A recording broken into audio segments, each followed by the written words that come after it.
mie sarebbero solo parole se non avessi gli insegnanti della mia scuola. Il maestro Piani ci dirà alcune cose di questa ricerca e poi vedremo il video.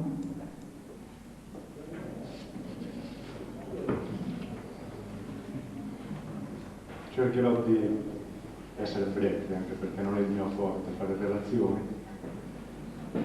Comunque questa sperimentazione, che è nata a Gergely circa 10 anni fa, non è stata condotta dall'insegnante sperimentatore antioquodiano, come diceva Marchisio Bandino, ma dagli insegnanti antioquodiani Liliana Zucca, forse è nata proprio perché si era in due, altrimenti difficilmente sarebbe potuta nascere una sperimentazione di questo tipo, con tutti i suoi problemi, con tutte le problematiche inerenti, che non sono poche, e questo mio intervento qui vuole solo poter dire a chi ha l'intenzione di iniziare, diciamo, che comunque nonostante tutte le problematiche si può fare qualcosa, certo, regalando tanto in ore, in tempo, in tutto, insomma, alla scuola che ci paga per insegnare italiano, e quindi tutto il resto in sovrappiù, diciamo, o almeno ci hanno insegnato che ci paga per insegnare italiano. Dicevo che è nata 10 anni fa questa sperimentazione, ma anche noi, io e la mia collega, siamo passati attraverso la strada del folklore linguistico, diciamo. Penso che non ci sia insegnante in Sardegna che non abbia fatto una ricerca sui proverbi, sulle filastrocche, su tutte queste cose qui, che sono interessanti, che però alla fine ci hanno sempre lasciato insoddisfatti. Ai bambini, oltre all'entusiasmo del momento, non resta quasi niente, almeno linguisticamente parlando e forse anche culturalmente. Allora, siccome noi abbiamo sempre creduto che fosse necessaria una salvaguardia della nostra lingua iniziando dalla scuola, ci è sembrato che questa non potesse essere la strada da seguire. Non si può fare cultura sarda, lingua sarda, facendo delle ricerche estemporanee sui proverbi o sui modi di dire, insomma, o anche sulle filastrocche. E da qui è nata poi appunto la decisione di fare qualcosa di più concreto. E siccome appunto anche la scuola ha il suo potere, specialmente i direttori didattici hanno il potere, abbiamo iniziato sostenuti, perché io credo che nessun insegnante riesca a portare serenamente avanti una sperimentazione se il capo d'istituto è contrario, va contro, non condivide. Si moltiplicherebbero ancora di più i problemi. Attualmente siamo al secondo ciclo di sperimentazione, cioè 5 anni dalla prima alla quinta, che ormai sono trascorsi da parecchio tempo, e altri 4 anni, attualmente abbiamo una quarta, e quindi siamo alla conclusione quasi del secondo ciclo. Allora io vorrei solo presentarvi i vari problemi che abbiamo incontrato e come abbiamo cercato di superarli e che cosa alla fine siamo riusciti ad ottenere. I problemi sono stati di 2 ordini, principalmente di ordine psicologico, e questi sia con gli alunni, con i genitori e poi non ultimi con noi stessi, e gli altri di ordine didattico, perché affrontare l'insegnamento di una lingua o comunque l'insegnamento di una disciplina in un certo modo, quando non si è mai fatto, presenta anche dei problemi di ordine didattico e di preparazione anche. I problemi di ordine psicologico sono stati questi. Allora, nei bambini sardofoni, che comunque già 10 anni fa erano una minoranza, almeno nel senso che a casa parlavano l'italiano e il sardo con i genitori, sardofoni in questo senso, perché poi spesso sono sardofoni anche gli italofoni. Quindi nei bambini sardofoni era evidente, sia 10 anni fa, sia 4 anni fa, molto evidente, questo sentimento di scarsa considerazione della loro lingua. È chiaro che questo sentimento viene trasmesso in particolare dai genitori, dalla famiglia, dal contesto comunque culturale anche del paese, dalla scuola stessa, iniziando dalle materne, nelle materne sia pubbliche che private, almeno finora. Scarsa considerazione di se stessi fino al punto di negare la propria sardofonia, diciamo, l'essere sardofoni, fino a negare l'essere sardofoni. Quindi dice bene Maria Teresa che non bisogna mai fidarsi delle schede che si danno, conosci il sardo, perché i bambini e le famiglie spesso negano perché si vergognano. Quindi superare questo atteggiamento è abbastanza difficile. Nei confronti delle famiglie, perché avrebbero potuto essere anche contrari, avrebbero potuto farci la guerra, insomma. Nei confronti nostri, perché usare il sardo come lingua veicolare o comunque incominciare a fare lingua sarda, anche non usando il sardo come lingua veicolare, penso che crei a tutti dei problemi. Anche specialmente dopo che si è insegnato per 20-25 anni usando l'italiano, sapendo che l'italiano è la lingua da insegnare, non è facile superare questo blocco psicologico. I problemi di ordine invece didattico hanno riguardato in particolare la codificazione scritta della parlata, di Gergeni in questo caso, però la codificazione scritta, quando diventa codificazione scritta non si può più parlare di parlata di un paese specifico.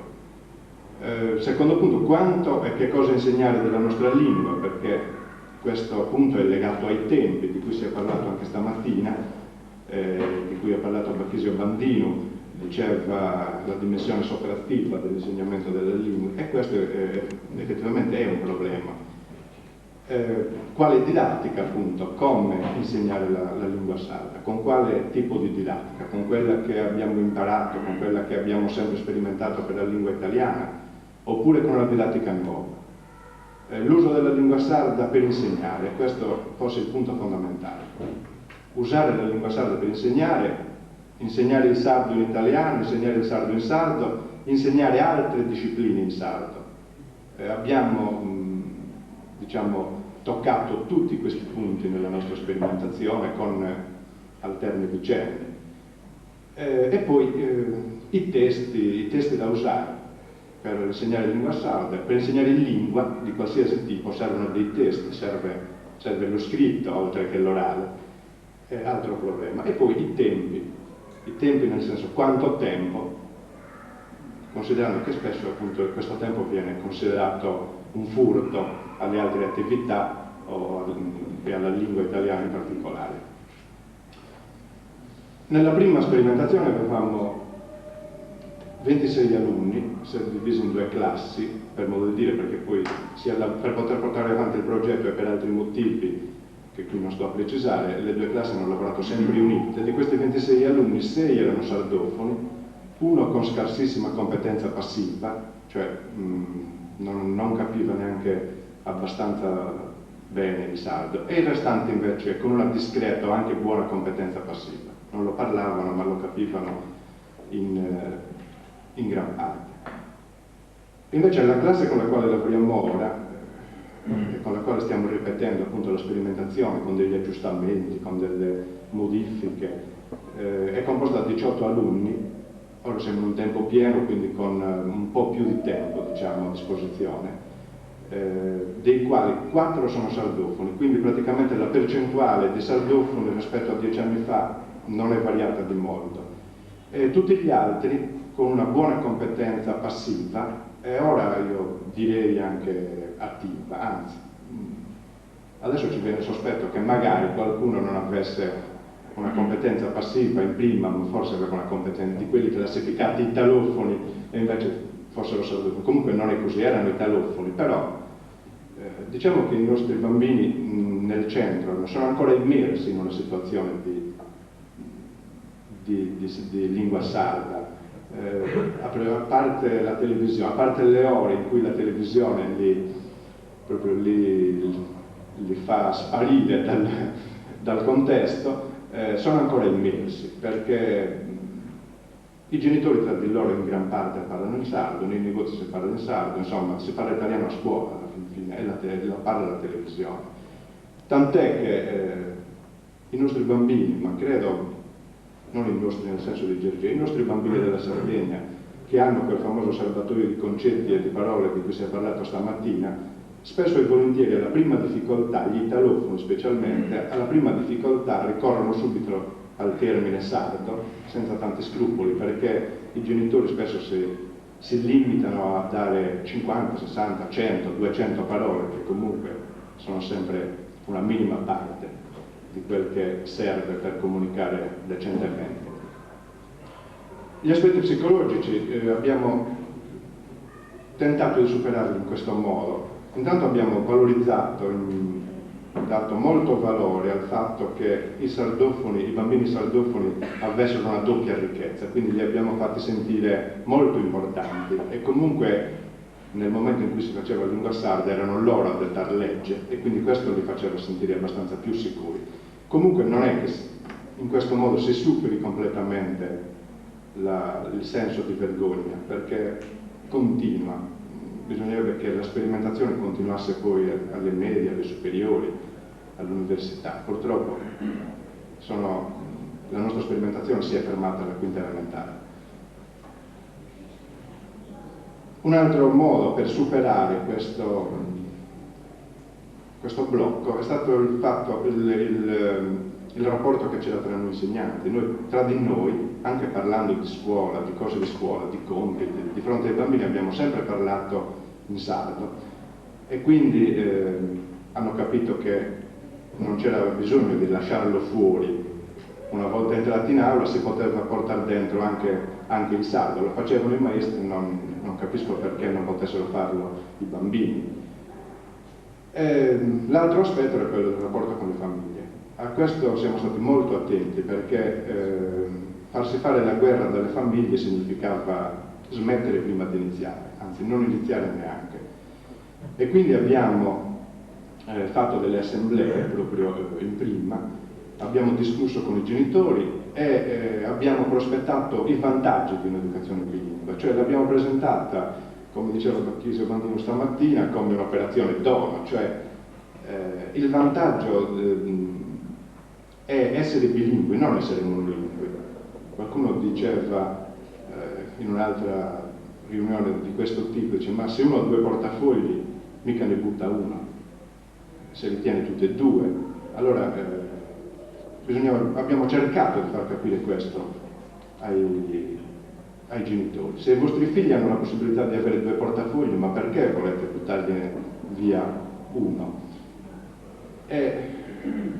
Forse non abbiamo convinto tutti, comunque abbiamo evitato le guerre e non ci hanno mai intralciato, anzi abbiamo avuto la massima collaborazione anche dalle persone meno convinte, sempre, sia nel primo corso, nel primo ciclo, sia in questo secondo corso. Però vorrei ribadire che il superamento di questo atteggiamento di vergogna, di senso di inferiorità, secondo noi è il più difficile da superare, è il momento più difficile, il momento che torna questo senso di inferiorità, questa vergogna della nostra lingua. E a questo punto, siccome non sono psicologo, noi cerchiamo di dare sicurezza a questi bambini, l'hanno anche acquisita, comunque è sempre un problema aperto secondo me. Forse anche perché questo tipo di sperimentazioni è poco diffusa, è isolata, quindi non c'è appoggio. Forse una legge, almeno dal punto di vista psicologico, darebbe questa sicurezza o una parte di questa sicurezza. Comunque, questa è la situazione di fatto, insomma. Adesso passo, cercherò di essere breve, a esporvi come si è proceduto in questi 2 cicli, cercando di confrontare le 2 situazioni. Allora, nel primo e nel secondo corso, cioè sia 5 anni fa che adesso, anche in questo, in classe prima si è avuto un momento orale che è stato il primo approccio tramite racconti in sardo fatti dagli insegnanti.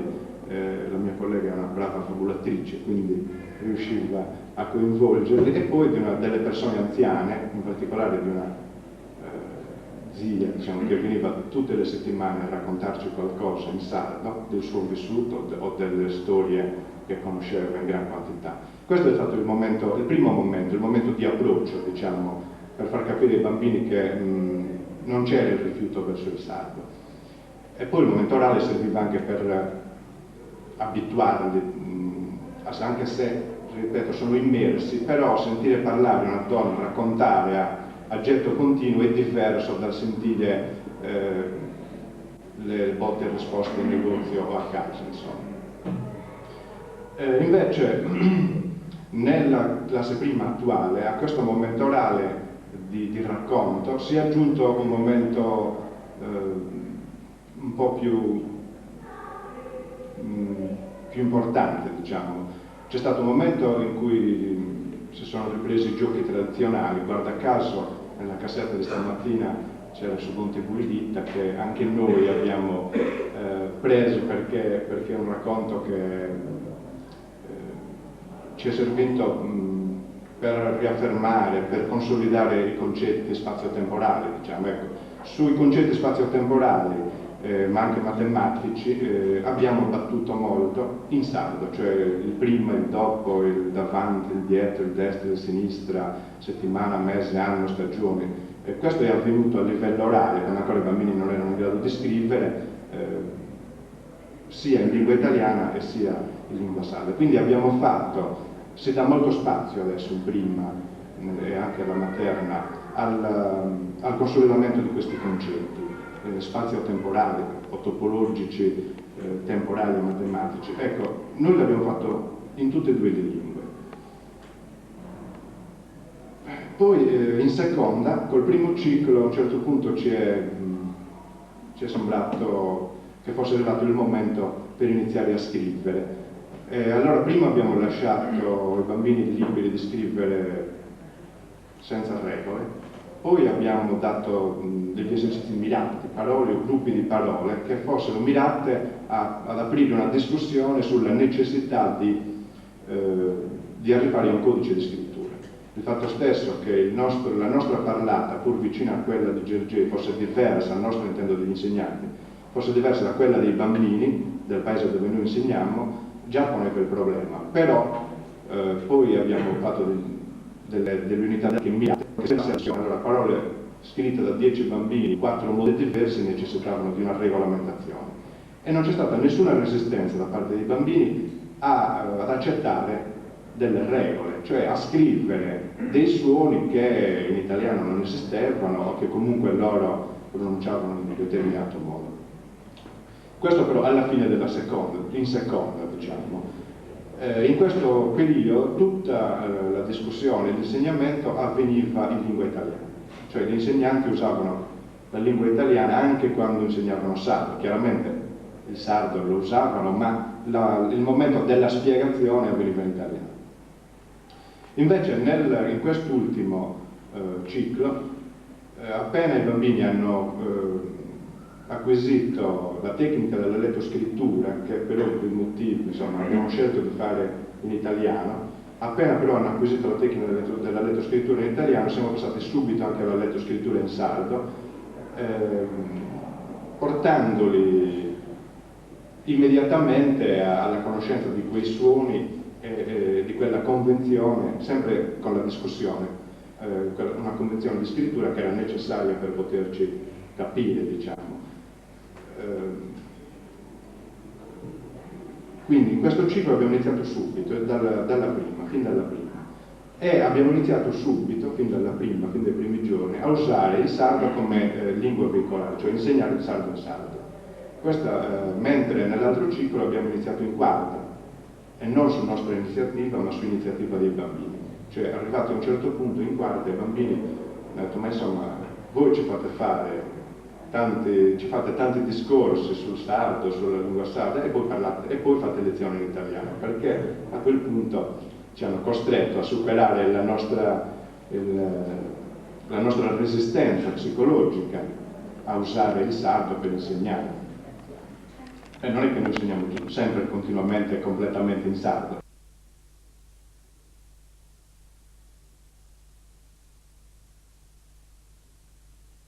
Particolarità.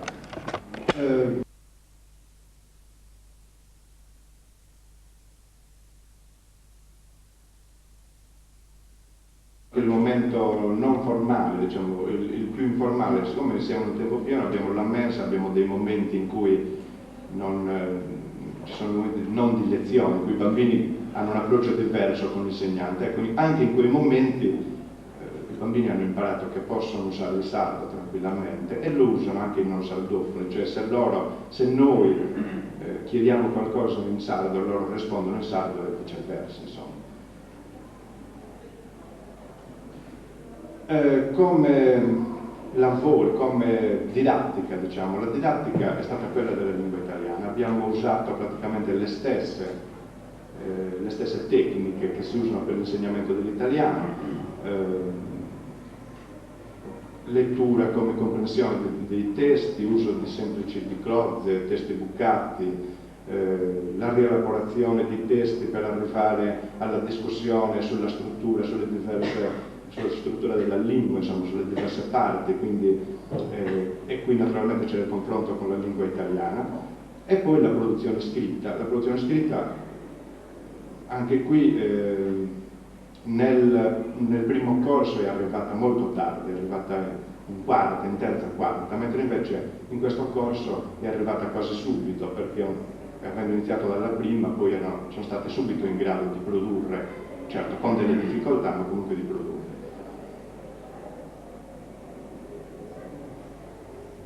L'altro problema è quello dei testi. I testi purtroppo, siccome ne esistono così pochi, specialmente testi non poetici, perché testi poetici ne abbiamo tantissimi, ma prosa non ne abbiamo molta. E siccome però per fare specialmente riflessioni sulla lingua mirata sono necessari dei testi ad hoc, predisposti, preparati, e allora lì era necessario giocoforza o inventarseli o arrangiarli o tradurli dall'italiano.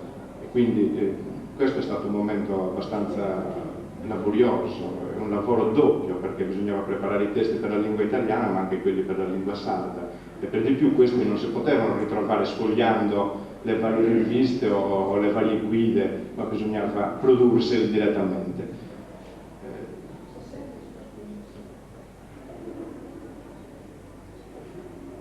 Un altro degli aspetti particolari, noi abbiamo tentato di seguire il suggerimento di Maria Teresa riguardo all'uso della lingua sarda per veicolare un'altra disciplina.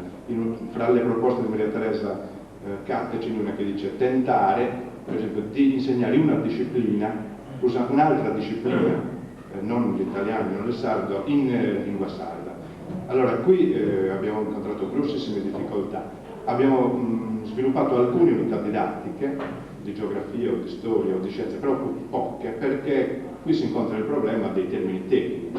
Allora i termini tecnici o si traducono, o si inventano, o si producono dei neologismi, o si sardizzano quelli italiani, però effettivamente c'è la difficoltà, perché mentre quando entriamo in sala di informatica non ci mettiamo nessun problema ad usare computer, scanner, mouse, hard disk con i bambini, e invece ce li mettiamo se dobbiamo dire pluviometro, ecco, se questo è stato un limite, però qui servirebbe forse anche un indirizzo a livello di gruppi di studio, eccetera.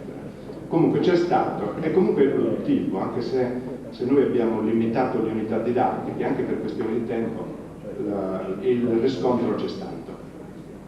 Relativamente ai tempi, perché questo forse è un altro problema che viene sempre citato per andare contro queste sperimentazioni, diciamo che i tempi per la riflessione linguistica hanno richiesto non un raddoppiamento, ma comunque qualcosa in più, perché fare il confronto tra le strutture sarde e le strutture italiane chiaramente richiede un po' più di tempo, però è anche 1000 volte più produttive che parlare dell'articolo in italiano e dire uno è chiuso. Fare il confronto invece richiede un po' più di tempo, ma è molto più produttivo. Mentre invece per le altre unità didattiche, diciamo, i tempi non è che li abbiamo raddoppiati. Se una lettura era stata predisposta in sardo, si faceva in sardo, non è che se avevamo stabilito di fare 3 letture in italiano dovevamo per forza raddoppiare. Se il tempo era di 3 letture se ne faceva una sarda e una in italiano, ma questo non ha ridotto la capacità dei bambini di riflettere, perché le tecniche di comprensione della lettura, tutte le altre attività, non è che se fatte in una lingua rendono meno o modificano la capacità del ragionamento. Una volta che quel ragionamento veniva fatto in una lingua era sufficiente o era comunque a vantaggio anche dell'altra lingua. Quindi i tempi non è che siano stati allungati moltissimo, e comunque sicuramente rispetto ai vantaggi valeva la pena di allungare i tempi. Adesso i vantaggi immediati, forse bisognerebbe vedere quelli a lungo termine, se si continuasse poi a portare avanti anche nelle medie e nelle superiori questi progetti. Comunque la sicurezza, l'apertura mentale, la spontaneità dei bambini, ma specialmente la capacità di riflettere su come è strutturata una lingua, sulle leggi che la regolano. Su queste sicuramente i bambini hanno guadagnato moltissimo. L'arricchimento lessicale, anche qui i bambini hanno guadagnato moltissimo, perché come diceva il professor Bandino questa mattina, a caso si possono abbinare 20-30 aggettivi, ma ci sono anche delle categorie di parole sarde che hanno 10, 20, 30 sfumature, penso alla parola pecora, ma ce ne sono tante altre. Allora notare queste cose ai bambini serve, cioè capire queste cose, che in una lingua esistono queste cose, che una lingua sviluppa sviluppa le parole che gli sono più utili e meno quelle che le sono meno utili, serve, perché riescono a entrare poi nella struttura anche di altre lingue. Forse ho dimenticato qualcosa, comunque spero di non avervi annoiato. Ci sarebbe un video, è brevissimo, sono 8 minuti, però è un video amatoriale, niente a che vedere con quello di stamattina che era un gioiello, diciamo. Questo è un video amatoriale fatto durante una lezione non preparata, e quindi anche l'audio è molto, per di più è stato assemblato ieri sera molto velocemente, quindi ci sono delle cose. Vorrei solo dire che sono dei flash di una lezione sola, è una rielaborazione, cioè i bambini hanno ricevuto un testo in sardo scritto con la convenzione di scrittura adottata. Questo testo andava rielaborato a gruppi, era un testo in prima persona e ogni gruppo doveva rielaborarlo, anzi due gruppi e due gruppi. Ogni gruppo aveva l'ordine di rielaborare o in terza persona singolare, o in prima persona plurale, mi pare, o in seconda persona singolare e plurale. Poi due gruppi facevano lo stesso lavoro separatamente e dal confronto delle rielaborazioni è nata la discussione, nasceva la discussione. Questo tipo di lavoro che piace moltissimo ai bambini e anche a noi, perché sollecita la discussione, li anima, li spinge proprio a riflettere. Noi lo proponiamo spesso per la riflessione linguistica, per esempio per le concordanze, per l'uso dei verbi, per vedere se i bambini riescono a mantenere i tempi, e poi appunto, oppure i pronomi, che sono una cosa abbastanza complicata per i bambini. Li utilizziamo appunto per riuscire ad arrivare a questi obiettivi. Non so se sia molto chiaro, comunque, ripeto, c'è la lettura del testo che un bambino fa quasi a prima vista, perché l'hanno ricevuto per 10 minuti e poi l'hanno dovuto leggere a voce alta. Poi c'è l'attimo in cui i bambini rielaborano a 2 e poi ci sono 2 o 3 flash della discussione sulle varie possibilità, diciamo, di rielaborazione. Alla fine dell'altro corso noi abbiamo concluso con un lavoro che poi è stato anche stampato, che si trova anche in commercio, o si trovava almeno. È un testo di 100 pagine che raccoglie i testi dei bambini con la riflessione linguistica, così, ci è stato finanziato dalla comunità montana del Sarcerano di Isiri e dalla scuola e dal comune di Gergè, e quindi così è stato soltanto una piccola raccolta di lavori fatti. Adesso potremmo mandare il video. È brevissimo, quindi penso che non...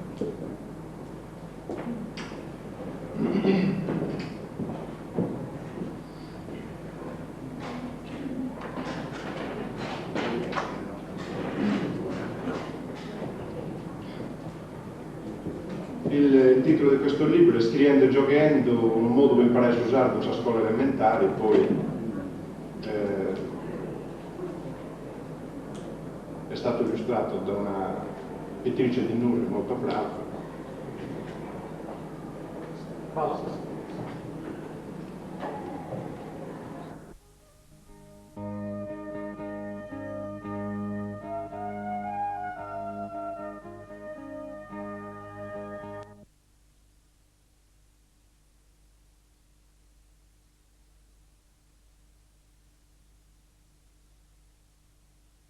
Siamo dopo del monti e porto vetti ungrasa e dentisi. Is ungrasa miseramente può scorrere essa terra e dentisi può ma piccolo e nato, ma chi non fessa in cipicchi dedo de mi poveri qua in ogni stampo del matta non mi ha potuto riservare, tanto i altri sono in magasi mi curri tipo mica sai e mi di pappai. Su coro pare di sempre sertendimenti, in questo mondo prima del gatto, dei naisi, dei melegianisi, dei rescionisi, dei suidiasa, dei storisi, dei grobosu e dei striasa. Babbo mio mi imparava a stampare con i dentisi i stampo dei santollas del solo, poi incintrai sa goa e poi mi dà l'ingeri i sasselli dei magazzinosu.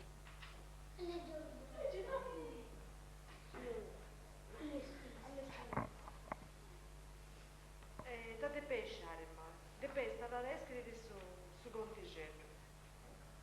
Su gruppo de Vito e de Maura, do debito rai scrivi commenti chi a fuedai sienta. Me da sto tigetto, schioso, siauso, tutto doppis. Allora, su gruppo de Elenia e de Salvatore invece, debito rai scrivi su conto commenti chi in noi ciapa l'Europa e Monti e provvistio AIS. Promettiti che la AIS Salvatore commenti doppio del Monti. Tu commenti naso che stiamo su conto. Se sicuramente conquista. Sesi, udopi del monti e porta salvetti ungrasa ed entisi. Is ungrasa fis remiti può scorrere dai sarerra ed entisi può rasigai. Isungrasa. Cazzo, isungrasa e non è sta S con s'apostrofo. Va. Isungrasa. Isreviti.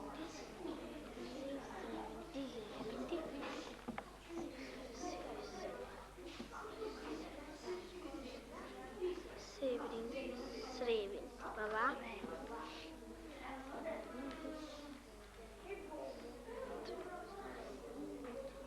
Sreviti. Mimmi su de Maranalla, no, su Toppisi de Monti, no, è di verso. Lui te lo scrive. Dopo scritto Zeus, Toppisi de Monti e portato su vedi un grasedentesi. E sono scritto no, su Toppisi de Monti, portavo su un gradodente. Come mi dici, uguale tu sei tu. Nel senso che io non ho iniziato quello del video, c'è una parola in più. Poi mi vuole imparare a tirare su. Su gol. Vito, certo. Iscorusu. Iscoroso. Non è effettivo. Ma non era così tu, i scoli di tutto, no. Iscoroso. Poi nel stesso Il gruppo del Vito alla da Sugoro si pare sempre divertendo quindi. Questo sul vecchianza, Iscoroso, Pare in che senso? tu. Saltando sì. scolo, visto da descritto. Ma ricordo veramente, Pare che candidati è quello. E come te si comprendi? Per comprendere quando lui mi sa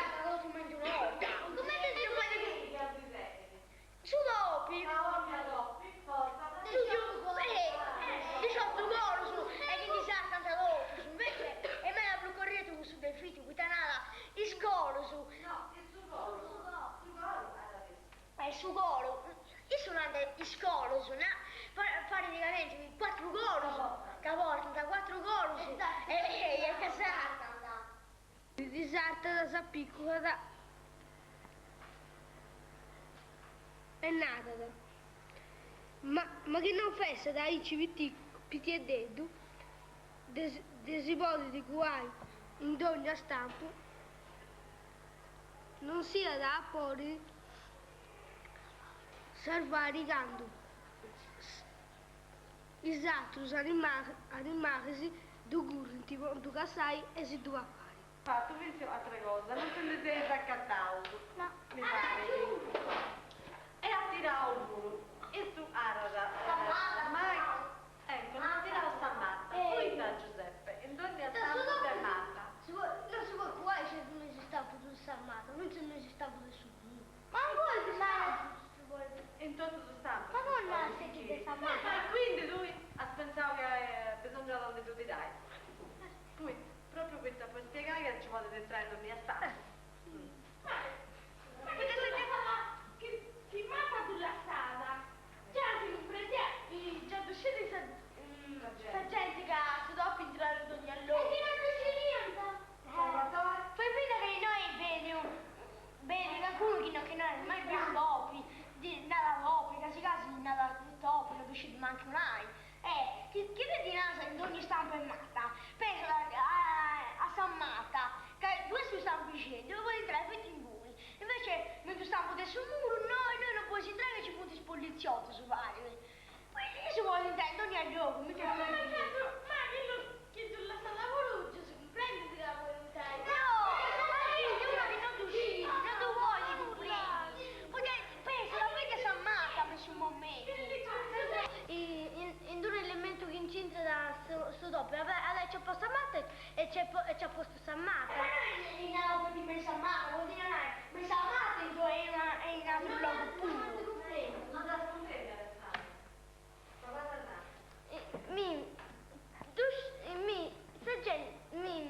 Ci sono ogni stampo su doppi. Se gente vanno scrivere tutto i nomi in un centro da su doppi, ha piegato Samantha e ci dà ed è scritto un su desto. Ma vuole fare di... Amici, come te può comprendere che c'entrano Antonio e Sara?